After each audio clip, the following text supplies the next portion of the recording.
Shine on! Mini LED door projectors are available as an accessory. You can easily install them on your Mini equipped with entry door lights.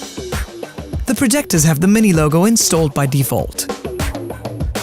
For maximum go-kart feeling, the John Cooper Works logo is also included. Let's switch things up. To exchange the slide insert, remove the light panel by turning it a quarter turn anti-clockwise. Take out the lens cluster and pull it apart.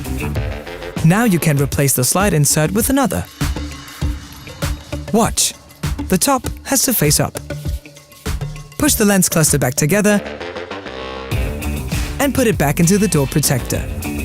Close it by twisting the light panel onto the opening. The lens can be rotated by 360 degrees to adjust the image. Ready to install? First, remove the original entry door lights. Use a screwdriver to remove them from the door and unplug.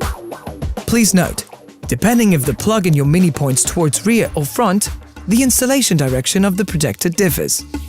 Plug the new projector into the fitting door connector and press the projector into place.